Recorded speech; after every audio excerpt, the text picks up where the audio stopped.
I believe in God. I believe in the supernatural God who created the heavens and the earth. I believe in a God who holds the heavens and the earth in existence. I believe that on the basis of rational evidence, similar to the beliefs held by the founders of this house, who gave this university the motto Dominus Illuminatio Mea.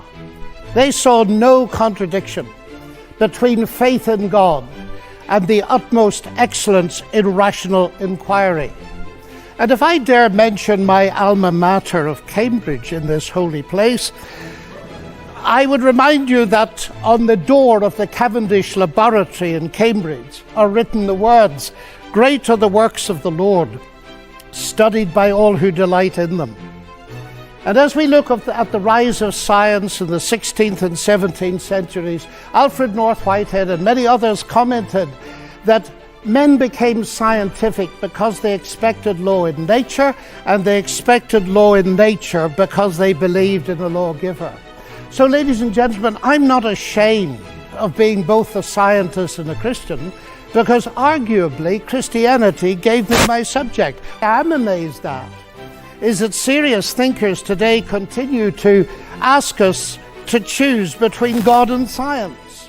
That's like asking people to choose between Henry Ford and engineering as an explanation of the motor car.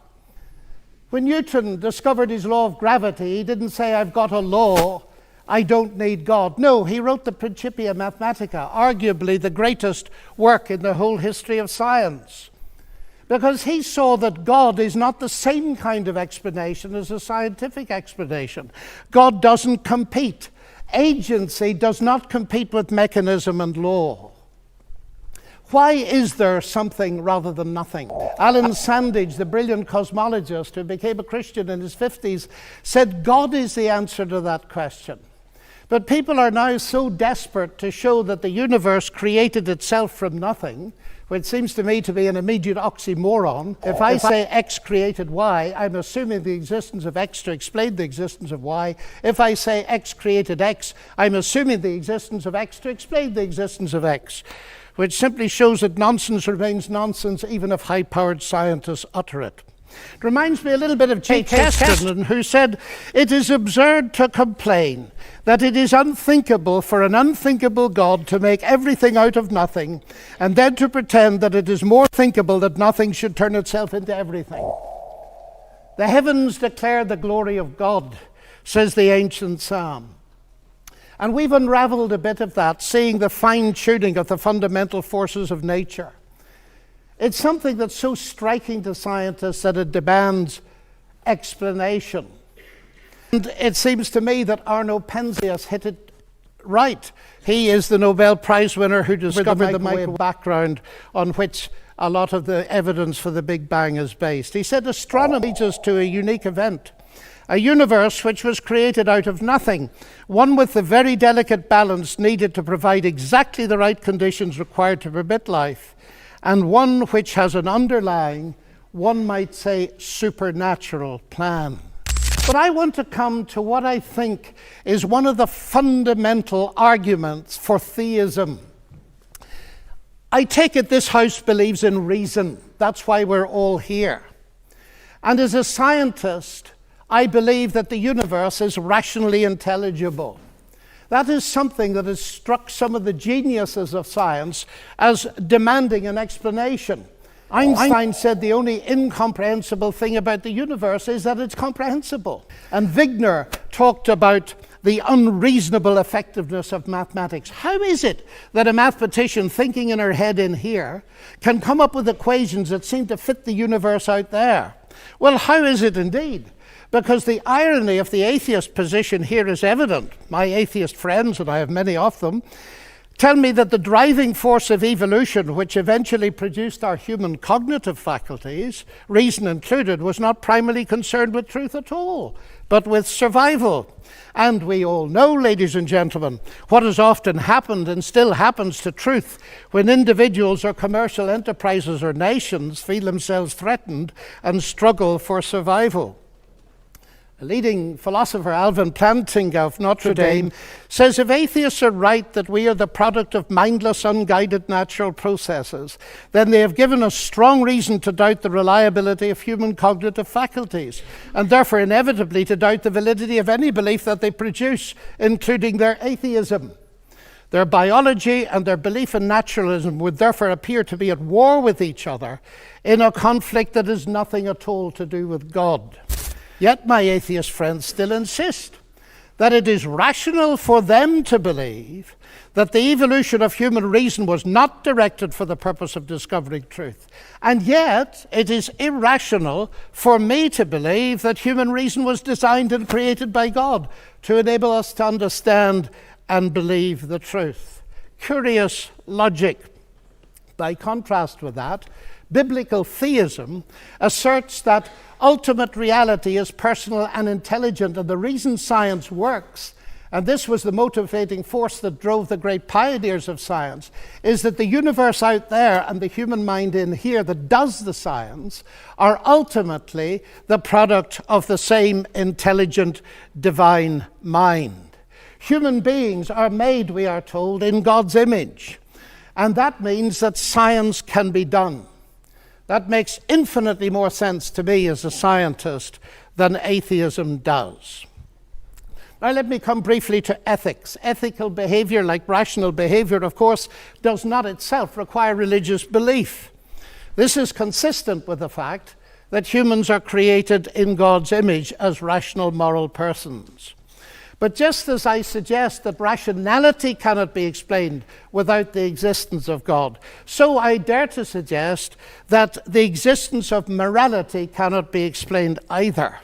As modern science sprang from Judeo-Christian sources, so did the concept of human equality. Listen to atheist Jürgen Habermas, arguably one of Germany's leading intellectuals. He says that universalistic egalitarianism, from which sprang the ideals of freedom and a collective life and solidarity, the individual morality of conscience, human rights and democracy, is the direct legacy of the Judaic ethic of justice and the Christian ethic of love. This legacy, substantially unchanged, has been the object of continual critical appropriation and reinterpretation. To this day, there's no alternative to it. Everything else is just idle postmodern talk. And it seems to me he's hitting the core of something important, because the value of a human being on which such egalitarianism rests is based not on what the human being can do, but what she's made of, or how she's made in God's image. I never forget speaking on one of my many visits to Russia to a colleague in the Academy of Sciences. And he said, "You know, John, we thought we could abolish God and retain a value for human beings. We found we couldn't, and we murdered millions of them." And Alexander Solzhenitsyn has said, if asked, why is it that 60 million of my fellow countrymen were sacrificed? He said the answer is, we have forgotten God. Science, of course, marvelous as it is limited.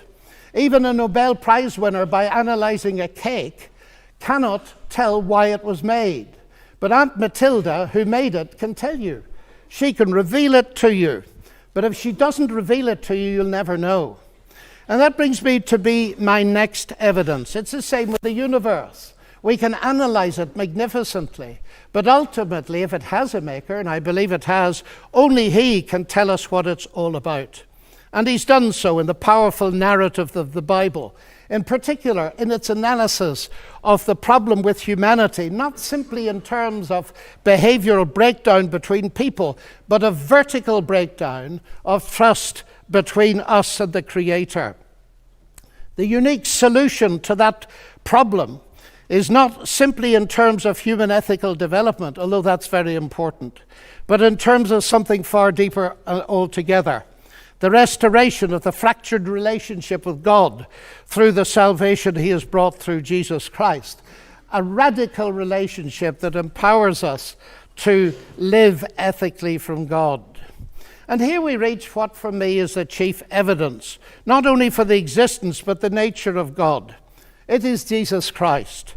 He it was who not only taught the golden rule, but embodied it, fed the hungry, healed the sick and suffering, and welcomed society's outcasts, brought honor and respect to the marginalized and ashamed. And he's brought forgiveness and peace to multi-millions around the world. He's able to do this, of course, because though he was a man, he uniquely never was only a man, but God become human. The central evidence for this startling claim is, of course, his historical resurrection from the dead that launched Christianity in the world. This is, of course, ladies and gentlemen, a crunch issue. If Jesus rose from the dead, death is not the end and atheism is false. If Jesus did not rise from the dead, Christianity is false. And I remember at Cambridge as a student listening to the brilliant Sir Norman Anderson, a legal expert, going through forensically the evidence from his legal perspective as a brilliant lawyer. And he said at the end of it, the empty tomb then of Jesus forms a veritable rock on which all rationalistic theories of the resurrection dash themselves in vain. Just finally now, as I read the Bible, I do not only find intellectual satisfaction, but I find a great deal of that. I sense the voice of God speaking to me. You say that's intensely personal. But ladies and gentlemen, we've been asked tonight about belief in God. And I want to strongly emphasize that God is not a theory, he's a person. And if the origination of me qua person is a personal God, then the most exciting thing really is there a possibility of getting to know God? Because of Christ dying and rising again for me. And that has generated in me a sense of utterly unmerited forgiveness, acceptance, and peace. That has enabled me to face the ugly side of my own nature, and with God's help to do something about it. But it's enabled me to face something else. The hardest problem I face as a Christian is the problem of evil and pain. My niece getting a tumor at 22 that kills her. What do I say to my sister? And this is the hardest problem we face. But it seems to me that atheism here has no answer. Because by definition, atheism believes that human death is the end, so there is no ultimate hope. But you see, ladies and gentlemen, we could stay here till midnight and beyond arguing, as has been done in this university for centuries, what a good God should, might, would, could, if not, possibly might, just could he not have done, and we'll get nowhere. So it seems to me there's another question we can ask, and it's this. Granted that life presents us with a double picture. We see some beautiful things. We see some ragged edges. We see hurt and pain, and we see joy. How can we come to terms with that? And it seems to me here is no simplistic answer, but a window into an answer, and it's this. If it is actually true that Jesus is, as I believe him to be, the Son of God, then we can ask the question, what is God doing on a cross? And the answer comes back at the very least. God has not remained distant from our human suffering, but has become part of it. And the other side of that is this. Because Jesus rose from the dead, he is going to be the ultimate judge. Now here's an irony, because atheism has no ultimate hope of justice by definition. The vast majority of people in the history of the world have died without justice and will die without justice. And if death is the end, then of course they have no hope of ultimate justice. But the promise in the New Testament, guaranteed by the resurrection of Jesus, is that he is to be the judge in the coming day. So, ladies and gentlemen, those are some of the reasons why I believe that God is real and worthy to be trusted. Thank you.